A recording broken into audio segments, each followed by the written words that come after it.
Loops are a very common way to work in electronic music.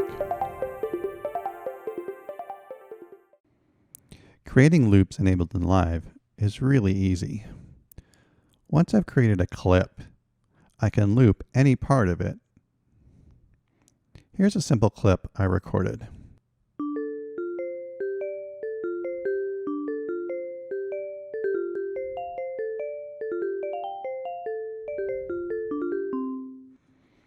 To loop any part of this clip, the first thing I'll do is double click on the clip so I can see the clip view. And now all I need to do is activate the loop button. And now the clip will loop, in this case from the beginning to the end. But if I want to loop different parts of the clip, I'll just grab this loop bar and select whatever I want to loop.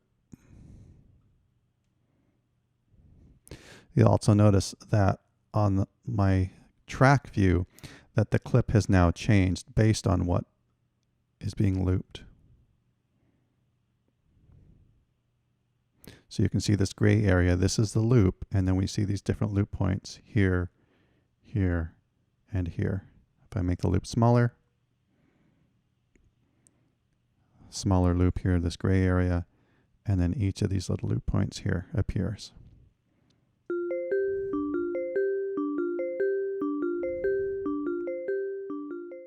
I can change the loop length in the track by just adjusting with the trim tool.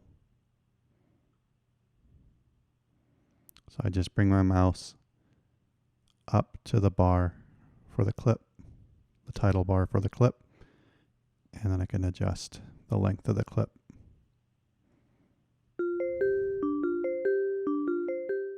I can also copy and paste this clip to other places in the track. And then I can also adjust this clip as well.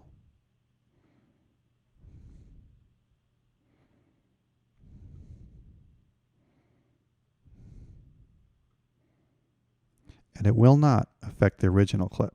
So here's my new loop.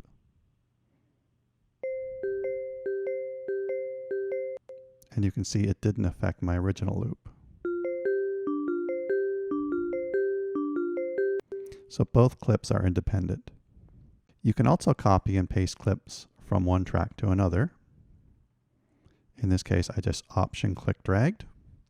But you can also just click on the clip, under edit, hit copy, click in the other track and hit Command V or paste. And I can change this clip now. I'll double click down here in the clip view area to see the whole clip, and now I can change what I want to loop.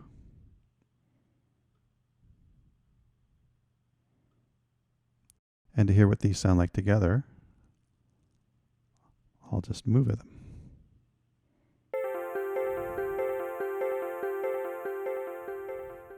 When working with loops, you might try different loop points and loop length so they don't become boring.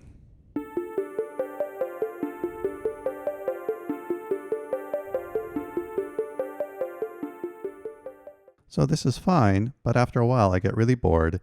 All the clips are, so both loops are exactly 4 beats long.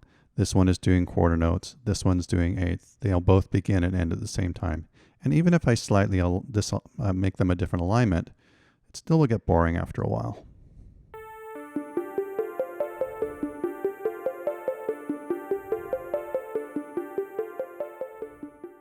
It's okay for a little while, but again, if things don't change, I might get bored.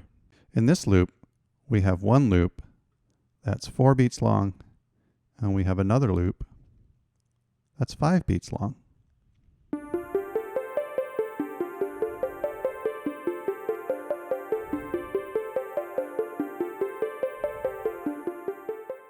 So even just changing the loop length can do some really interesting things. You can also experiment with different placement of the loops.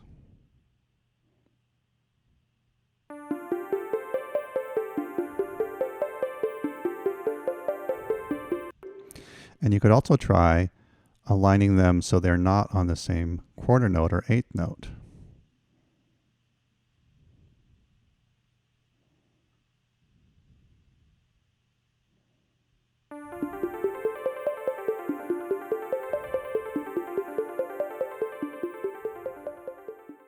So working with loops can be really exciting, and you can discover interesting things just by kind of moving them around a little bit and coming up with different patterns and just discovering what works well and what doesn't work well.